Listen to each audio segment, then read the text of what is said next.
আমাদের আজকের জুমার খুতবার এই সংক্ষিপ্ত সময়ের আলোচ্য বিষয় আল্লাহ রাব্বুল আলামিনের গজব এবং পরীক্ষা। এই বিষয়টা নিয়ে আমরা আগে হয়তো এভাবে জুমার খুতবায় কথা বলিনি আলাদাভাবে।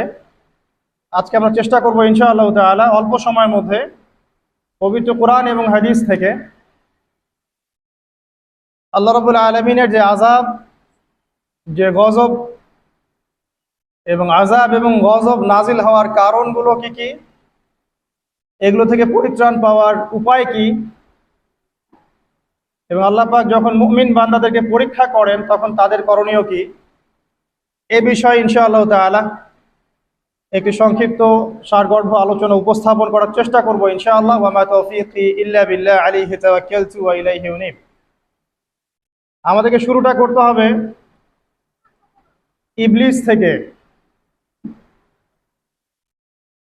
আমরা জানি যে ইবলিস আল্লাহ পাকের অনেক ইবাদত করত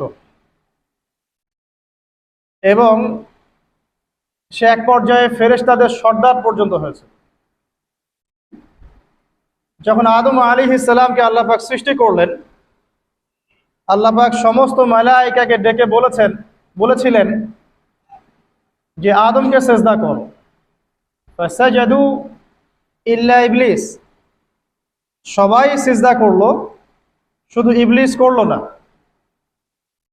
আল্লাহ পাকের আদেশ লঙ্ঘন করার কারণে আল্লাহ রাব্বুল আলামিন তাকে জান্নাত থেকে বহিষ্কার করলেন। সে হায়াত চাইলো, আমাকে দীর্ঘ হায়াত দেয়া হোক কিয়ামত পর্যন্ত, আল্লাহ পাক সেটা দিলেন। কিন্তু দুনিয়া এবং আখিরাতে আল্লাহ রাব্বুল আলামিন ইবলিসকে লানত করলেন, অভিশপ্ত করলেন। ইনশাআল্লাহ তাআলা ইবলিস এবং তার অনুসারীরা চিরস্থায়ী জাহান্নামে জ্বলবে ইনশাআল্লাহ। কিন্তু এখানে লক্ষণীয় বিষয় হচ্ছে ইবলিস কিন্তু নাস্তিক ছিল না। ইবলিসকে বের করে দেওয়ার সময় সে আল্লাহকে বলছিল, রব্বি রব্বি, হে আমার রব, আনজিরনি ইলা ইয়াউমি ইউবাসুন, আমাকে সেই দিন পর্যন্ত অবকাশ দিন যেদিন সবাইকে পুনরুত্থিত করা হবে। মানে কিয়ামত দিবস যে অবধারিত, এই আকীদা ইবলিসের ছিল। ইবলিস আল্লাহকে অস্বীকার করতো না, শুধুমাত্র আল্লাহ রাব্বুল আলামিনের একটা হুকুম পালন না করার কারণে আল্লাহ রাব্বুল আলামিন তাকে অভিশপ্ত করলেন। দুনিয়াতে সে যতদিন থাকবে অভিশপ্ত, জাহান্নামে যখন যাবে চিরস্থায়ী জাহান্নামে সে অভিশপ্ত। আমরা দেখতে পেলাম আল্লাহ পাকের এই যে ক্রোধ, এই যে গজব, তার নাজিল হওয়ার মূল কারণটা কি? অবাধ্যতা, আল্লাহ পাকের অবাধ্যতা। দেখুন আদম আলাইহিস সালামও কিন্তু চলে গিয়েছিলেন, আর আমরা এটাকে অনেক এক্সটেনশন করেছি, গন্ধম ফল ইত্যাদি ইত্যাদি। এটা কি ফল ছিল এটা বড় কথা না, বড় কথা হচ্ছে আল্লাহ পাক বলেছিলেন গাছের কাছে যাবে না।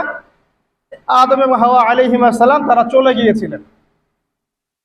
দেখেন এখানেও কিন্তু আদম এবং হাওয়া আলাইহিস সালাম তারা আল্লাহ পাকের আদেশটা কিন্তু লঙ্ঘন করেছে, ইবলিসও করেছে। কিন্তু ইবলিস চিরস্থায়ী জাহান্নামী হচ্ছে। পক্ষান্তরে আদম আলাইহিস সালাম তওবা করে ফিরে আসছেন।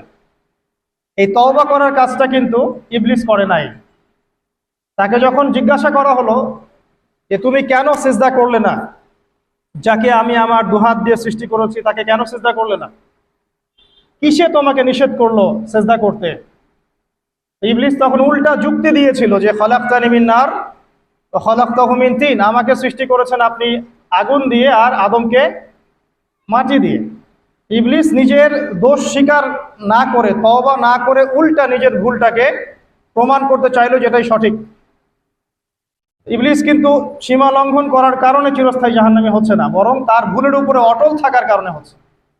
এবং এটাকে সাবিত করতে চাচ্ছে সে, আপনি রং, আমি রাইট, আমি আগুনের তৈরি, আমি কেন মাটির তৈরি আদমকে সিজদা করব?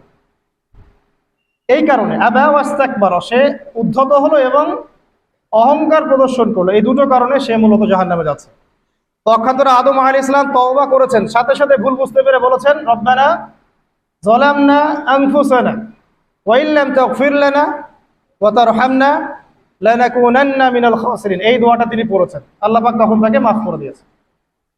আর এই দোয়াটা শিখিয়েও দিয়েছেন আল্লাহ পাক নিজেই। এই দোয়াটা আল্লাহ নিজেই শিখিয়ে দিয়েছেন, তারপরে তিনি এটা পড়েছিলেন।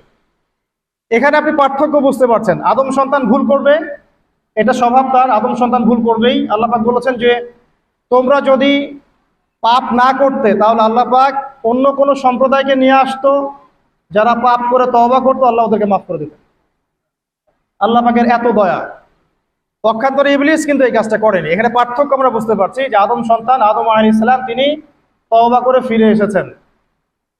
এখানে আপনি বুঝতে পারছেন আল্লাহর ক্রোধ এবং গজব ইতিহাসের শুরুতে নাজিল হলো, হিস্ট্রির শুরুতেই।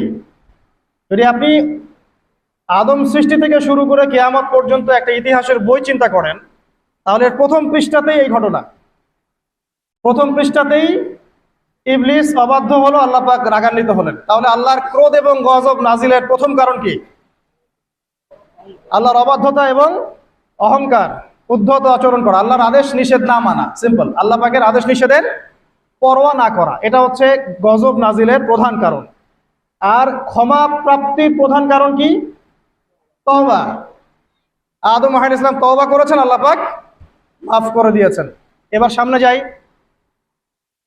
আদম আলাইহিস সালামের দুই ছেলে হাবিল এবং কাবিল, কে কাকে হত্যা করেছিল? কাবিল হাবিলকে হত্যা করেছিল। কাবিল হাবিলকে হত্যা করেছে। সূরা মাইদার মধ্যে ঘটনাটা চমৎকার করে দেয়া আছে।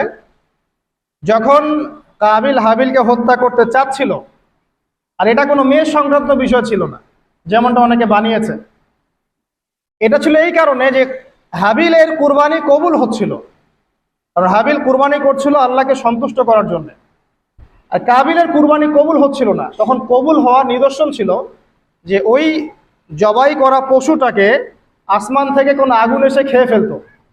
এটা হচ্ছে কবুলিয়তের নিদর্শন। এখন এটা নাই।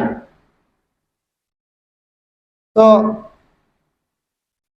কেন আমার ইবাদত কবুল হচ্ছে না? ওটা হচ্ছে এই হিংসার বশবর্তী হয়ে কাবিল হাবিলকে হত্যা করেছে।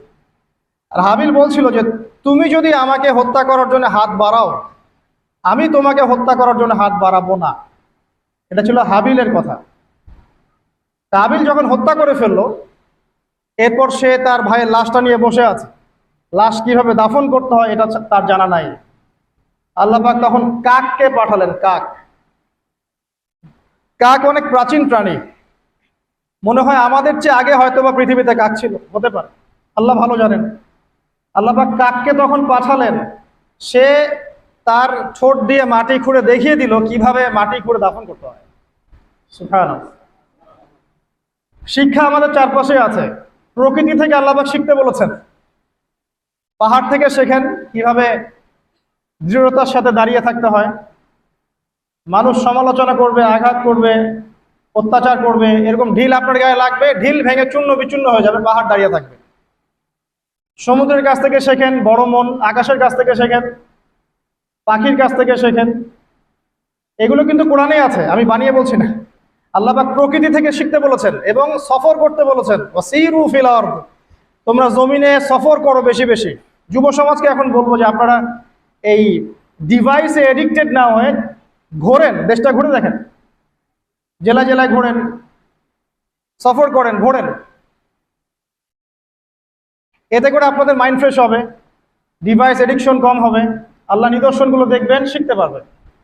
আল্লাহ বলেছেন জমিনে ছড়িয়ে পড়ো, বিচরণ করো এবং ভ্রমণ করো, দেখো আল্লাহ পাকের নিদর্শনগুলো দেখো। ফানজুর কাইফা কানা আকিবাতুল মুকাজ্জিবিন, এবং লক্ষ্য করে দেখো যে আল্লাহর বিধানকে অস্বীকারীদের কি পরিণতি হয়েছিল। তো এখানে দেখেন দ্বিতীয় অ্যাক্সিডেন্টটা হচ্ছে কি? খুন। ভাই ভাইকে হত্যা করছে। আর এই হাবিল কাবিলের এই সুন্নত কিন্তু এখন পর্যন্ত চলমান আছে। দেখবেন ভাই ভাইয়ের শত্রু এখন, ধর্মীয় ক্ষেত্রেও, পলিটিক্যাল ক্ষেত্রেও, গ্লোবাল ক্ষেত্রেও ভাই ভাইয়ের শত্রু। খ্রিস্টান দুইটা কান্ট্রি লড়াই করছে, দেখবেন দুটাই খ্রিস্টান। মুসলিম দুটা কান্ট্রি লড়াই করছে, দুটাই মুসলিম। মুসলিম দুটা পলিটিক্যাল দল লড়াই করছে, দুটাই মুসলিম। মুসলিম দুইজন ধর্মীয় আলোচক বা ধর্মীয় আলেম একে অপরের বিরুদ্ধে লেগে আছে, সবাই মুসলিম। হাবিল কাবিলের সুন্নত। এখানে আমাদেরকে হতে হবে কি? কাবিল না হাবিল? হাবিল। তুমি যদি আমাকে হত্যা করার জন্য হাত বাড়াও, আমি তোমাকে হত্যা করার জন্য হাত বাড়াবো না। একটা হাদিস বলি আপনাদেরকে, নবী সাল্লাল্লাহু আলাইহি ওয়াসাল্লাম বলেছেন, পৃথিবীতে সর্বপ্রথম হত্যাকাণ্ড ঘটিয়েছে কাবিল।